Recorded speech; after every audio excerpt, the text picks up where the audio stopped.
This is Find Your Dream Job, the podcast that helps you get hired, have the career you want, and make a difference in life. I'm your host, Mac Pritchard. I'm also the founder of Mac's List.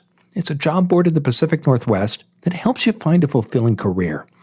Every Wednesday, I talk to a different expert about the tools you need to find the work you want. You leave an interview, it went well, and you think the job is yours. But next week, you learn someone else got the gig.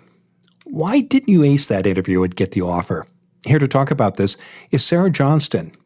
She's a former corporate recruiter and the founder of The Briefcase Coach. Sarah joins us today from Chapel Hill, North Carolina. Sarah, here's where I want to start. As a recruiter, you saw candidates make the same mistakes again and again in a job interview and not get offers. Let's talk about those errors. The first one you mentioned is that candidates weren't prepared with targeted answers. What do you mean by this? Yes, that's a great point. I've noticed that job seekers often use the same canned answers for every opportunity. And this starts at the very beginning of the interview process, starting with the tell me about yourself question. They often start with the beginning of time, growing up on the farm and how that, led to their work history. The person interviewing them doesn't need to hear a 5-minute monologue about their life. They're listening for information that is relevant to the work that you're interviewing for. And so you really need to, at the very beginning, start spoon feeding your listener information that's relevant to them and that they would care about. And that starts with that tell me about yourself.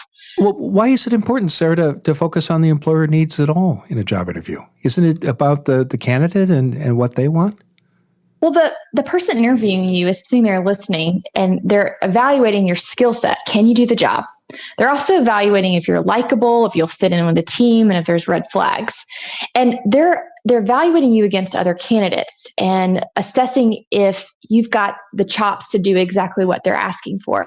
So if at the very start of the interview, you start focusing your responses around the work that they're listening for, they're going to start tuning in. I'm sure you've heard this stat. This was well published.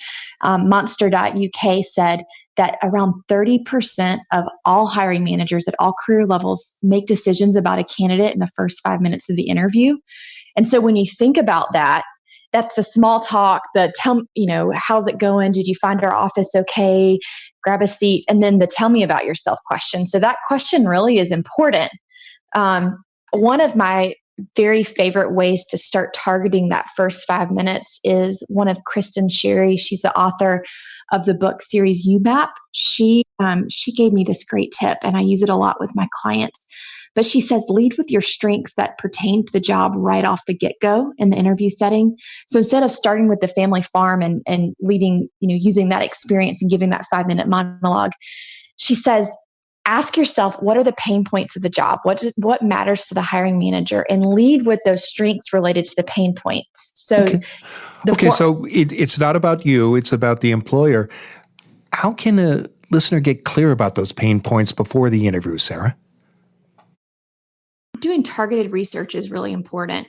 Reading the job description, actually spending the time to read the job description and evaluating what they're looking for is key. I also recommend that job seekers take a look at the backgrounds of the people that have been in the role or in the role and see what skill set those employees have or possess. And then if you can get intel from other people who are familiar with the opportunity, leveraging your network and asking them where they feel like the real opportunity is, can also be helpful in identifying the pain points. What tips do you have for reading that job description when you're looking for those pain points? Are there phrases that stand out or expressions that an employer might use that give you clues? I think you can expect that any of the responsibilities on the job description could be turned into a question. So if they're looking for someone with experience taking and analyzing data, you could expect that they could ask you a question around your experience analyzing data and the results that you've had from that. So take those questions and consider personal examples as part of your preparation for the interview. You mentioned the importance of talking about the employer's need when responding to that opening, tell me about yourself question. Can you give an example of how you've seen a candidate do that successfully, how they weave that in, and how much time they took to do that? Sure. So, for example, if you realize that in the job description, they're looking for someone who has change management experience and can turn around a team, and you know that that's a big pain point of the job and one of your strengths, you can lead with that in that tell me about yourself question. And using the Kristen Sherry formula, you could say something along the lines of the best way to describe myself is by doing the things I do best. I am a change agent, and then give a specific example of a time that you delivered results as a change agent and how it transformed your institution. And that right off the get-go will kind of alert or resonate with the hiring manager who could be listening for that. And another common mistake you saw as a recruiter that people made in interviews was showing up unprepared. Why is this a problem? Shows that you don't necessarily care about the job or that you're not that motivated or interested. When candidates just winged the interview or they just thought that they relied on their own personal experiences, they just didn't seem as polished. They didn't come across as strong as other candidates. The candidates that get hired are the ones that demonstrate that they can do the job. They are far above the rest of the pack. And when you just wing it, it's hard to come to send that message. I've met candidates, and I expect you have too, who might say, well, I'm going to the interview to learn more about the job. It's really part of my research. Why? I don't want to belabor this point, but Sarah, but why isn't that a good approach? Why shouldn't you walk into the room with questions about the position? I think you can have questions about the position, but you have to know that they're judging you from the moment that you step foot on the campus. Even the receptionist could be evaluating you for the opportunity. And so if you come in with a question mark of whether or not you want to do the job, it's going to signal to the employer, to the hiring manager, that you may not be that interested or you may not be that motivated. And so I think it can be great to have good questions and to be evaluating it, but to still take it seriously and to put your best foot forward, because it could be the opportunity that you've really been looking for and you don't want them to think that you're not interested. You've talked about the importance of understanding an employer's pain points and using job description and other research to find those pain points. What other kind of interview preparation do you recommend? Research is really important. In terms of research that a candidate should do, I love looking at their company website. What are the press releases that they put out? That's information they want you to know. If you're interviewing for a job, you should also get Google alerts so that you know what else is in the news, so that you can make an educated evaluation about the company and maybe ask better questions about what they're not putting out there in their press releases. I think beyond that, knowing the person who's interviewing you and doing research on them as well is crucial. Where were they prior to their current role? Have they been on any podcasts lately? And if they have, what do they care about? Have they written any articles or shared anything on LinkedIn? I'm all about a little bit of stalking before the interview, because looking for commonalities between you and the person interviewing you, and anything that you can find beforehand can help you build that rapport and that relationship in the interview process. How do you recommend people talk about those personal connections? I'm assuming you're thinking about maybe a common interest in a sports team or perhaps attendance at the same university. But once you know those facts, how do you recommend a listener use them in the interview to build that rapport?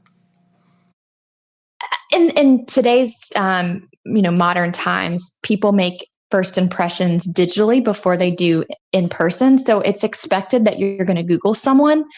It's all about how you present that you know the information. If you say, oh, I was stalking you before the interview, that feels a little weird.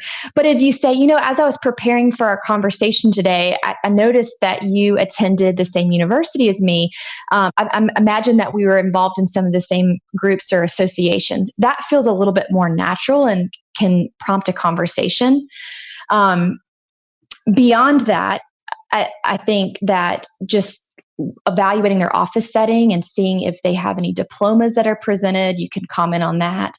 Or if they have a sports memorabilia in the office, mentioning the things that you see out in front of you can be helpful as well. Any tips for someone who does the research and looks for the diplomas on the wall and still doesn't see that common connection? Are there other ways to, when you're standing there talking to an interviewer, to build rapport?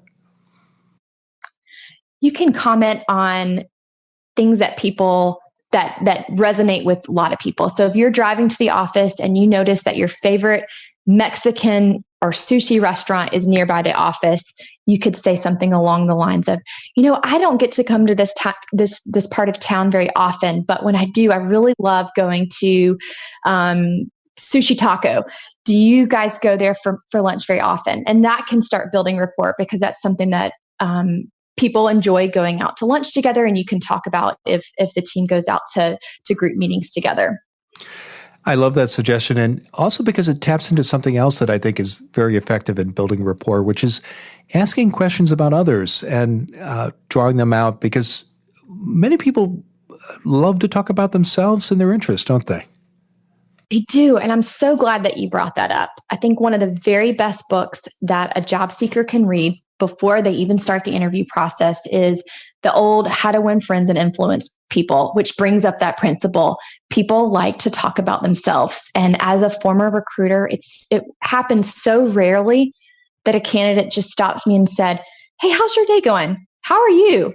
Seems like you've been working really hard today." And when somebody took the time to connect with me, it made a difference. And it was really refreshing. So I always appreciate thoughtful questions and appreciate when somebody asks how I'm doing or how things are going. Yeah, I do as well. And it's not because people are narcissists. It also puts them at ease when they're asked about themselves and their interests. And often even the interviewers are often uncomfortable in what can be a stressful situation for all parties, aren't they? Yeah, exactly. Candidates don't often realize this, but hiring managers, when they're interviewing candidates, often there's a lot of pressure to fill the position quickly. As a corporate recruiter, we had time to fill deadlines, where we typically had a clock that started, and we had goals to try to fill a position within 45 business days. And so when you think about that, you often consider what the job description is. You finalize the job description, you post the job description, and that's 3-week time period. Then you're reviewing applications. That's another 2 weeks. And then you have 2 weeks of interviewing. And if you're talking to 5 candidates, you might have a lot of time that's spent interviewing candidates on top of all the work that you're doing already. And it can be a lot for an interviewer. And so having the candidate who realizes that this is a lot on the hiring manager as well is a really demonstrates some emotional intelligence. Okay. Well, this is terrific. Sarah, we're going to take a quick break. When we come back, Sarah Johnston will continue to share her advice about how you can ace an interview and get an offer. Stay with us. I love Sarah's point about the importance of understanding an employer's problems. That's also why hiring managers ask behavioral interview questions. Do you know how to answer these questions? We've got a free guide that can help. It's called 100 Behavioral Interview Questions You Need to Know. Get your free copy today. Go to maxlist.org/questions. In a behavioral interview, you need to give examples of how you've tackled the problems an employer faces today. Our free guide gives you a 4-part strategy to do this.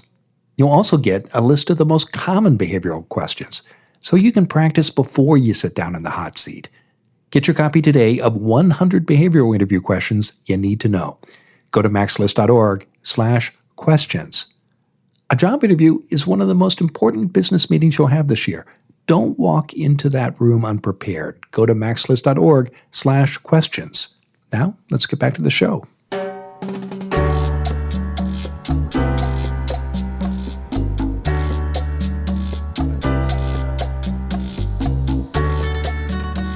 We're back in the Max List studio. I'm talking with Sarah Johnston.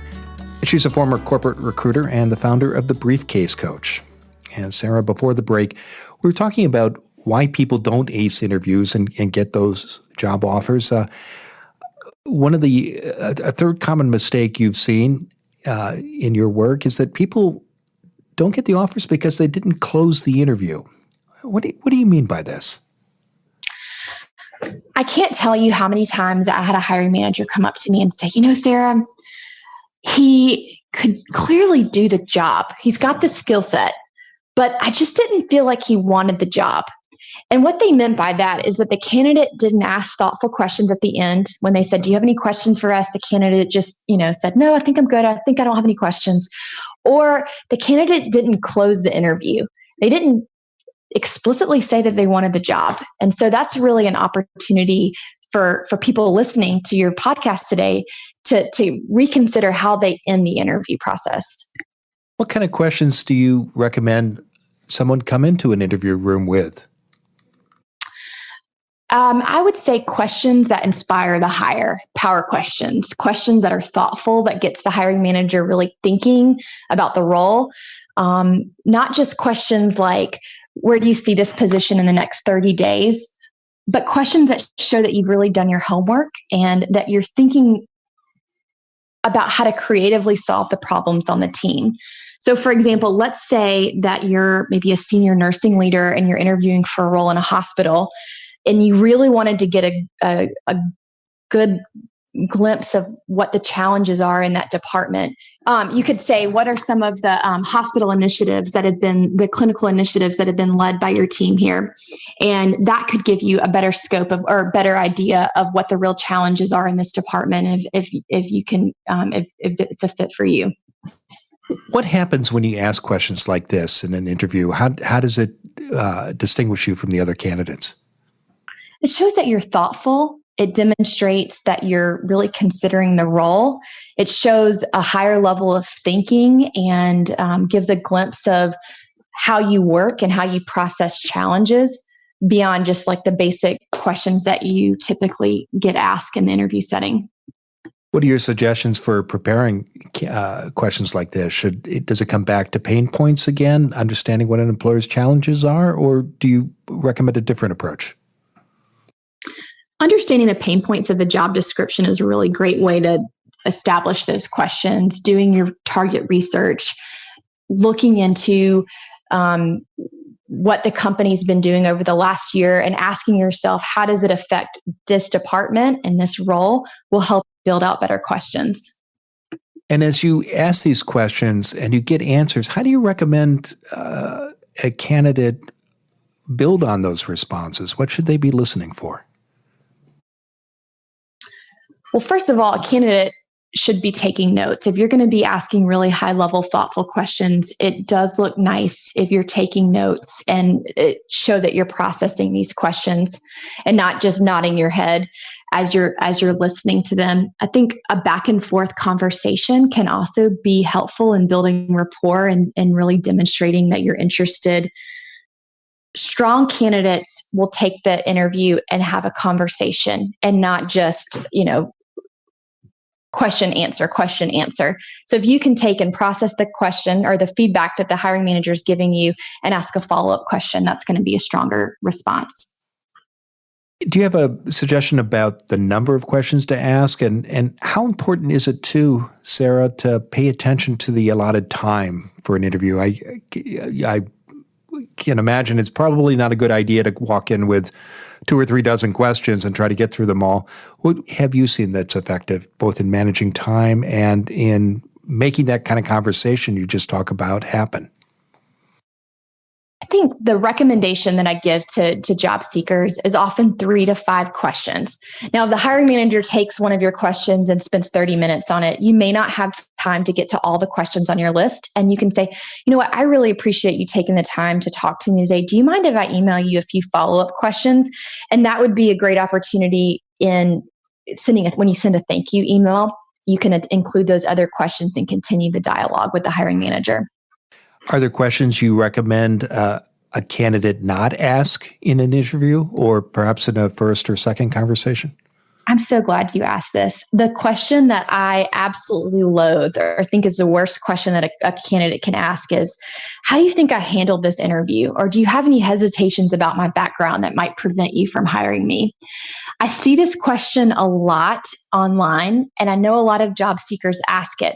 But the problem with this question is that hiring managers and recruiters are trained to not give feedback because it potentially opens them up for a liability and could open them up for a lawsuit. So they're not going to give you, in some cases, the real answer to the question that you want. And so they may give you an answer about their hesitations, and you may meditate on that answer and you may think about that answer, but it may not be the actual real answer. So I don't like the question because it really puts the hiring manager in the hot seat, and you might not get accurate feedback.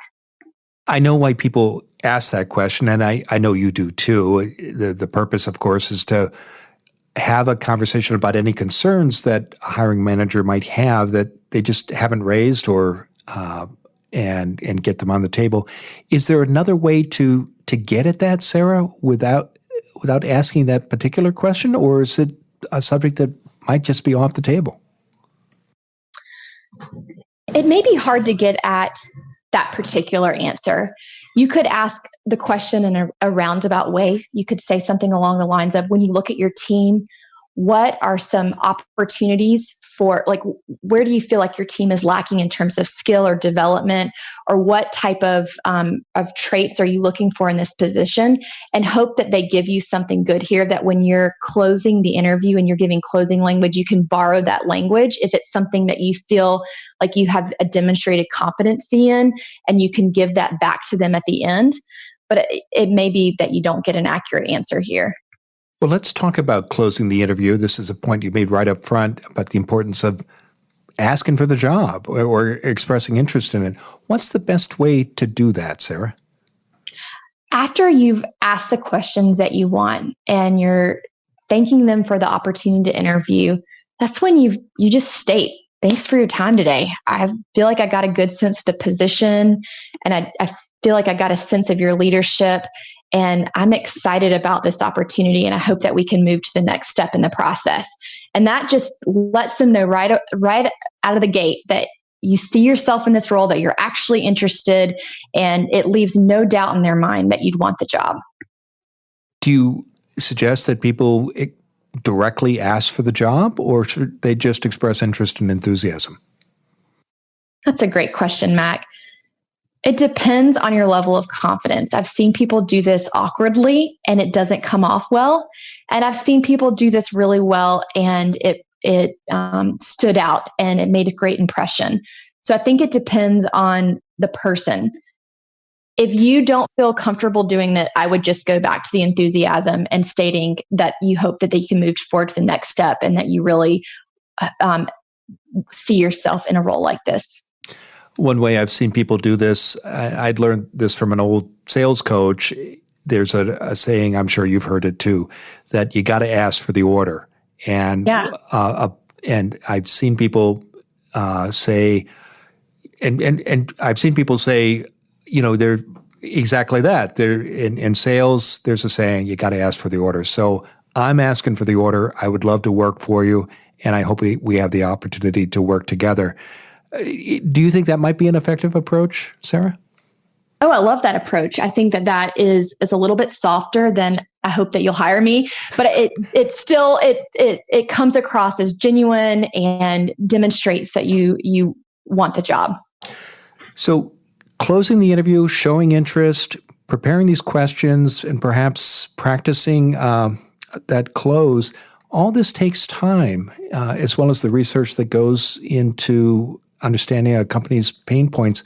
How much time do you recommend a candidate spend on this kind of preparation and research and practice for a position, Sarah? I've had clients interviewing for executive roles who spent 40 plus hours preparing for one particular job interview because it was an absolute dream job. I think for the average person who's interviewing for a job who maybe is already employed, and this is an interview that they're doing in addition to all that they're involved with in life, maybe 5 to 10 hours of preparation for an interview is reasonable. I think spending 2 to 4 hours researching the company and the person and leveraging your connections to ask if anyone has any ties to the institution or knows anything about the person interviewing you is a reasonable amount of time. And then maybe 4 to 6 hours preparing your responses, thinking of stories that you can tell that answer many of the common behavioral-based interview questions, and then practicing the questions that you know you're going to get on the interview. The tell me about yourself, strengths and weakness, why do you want to work here? Those are questions that you should nail and know right out of the gate. So I know there's a listener out there who's thinking that's a lot of time. But another way to think about this is it's like one of the most important business meetings you're going to have during the course of the year, perhaps a major presentation. And people who are effective at presentations and run good business meetings and important deals, they spend a lot of time preparing for those events, don't they? They do. I mean, this could be, I've had job seekers who've worked with me who've made $40,000, $100,000, $60,000 more with a job change. And if you think about the 10 hours that you prepare for an interview equaling that type of ROI, that's absolutely worth your investment. Well, and how about follow-up? We've talked about expressing interest, understanding pain points, doing an effective close. What difference can follow-up make in acing the interview and getting that offer? Such a huge difference. We, as a career coach, we say this all the time: send a thank you email, send a follow-up email.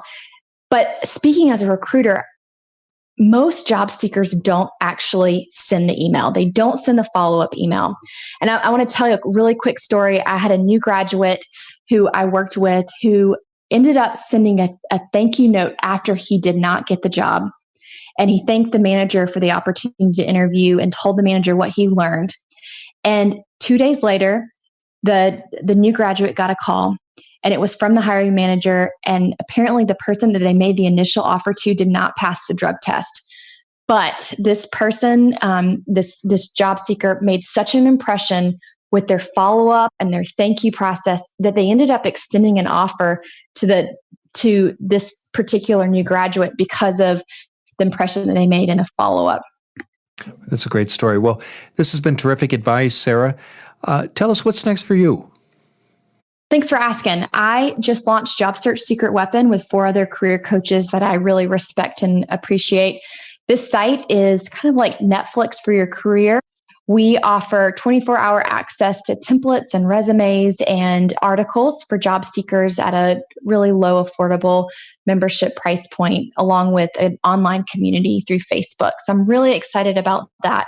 And I'm also relaunching my website, Briefcase Coach, next month. And I've been working with a wonderful designer, and I'm really excited about that as well. Well, I know people can learn more about you, your company, and your services by visiting briefcasecoach.com. Now, Sarah, thinking about all the great advice you've shared today, what's the one thing you want our listeners to remember about how to ace a job interview and get that offer? You've got to know the pain points of the organization and target your responses to the person interviewing you. What do they care about? What matters to them? Know your audience and target your answers.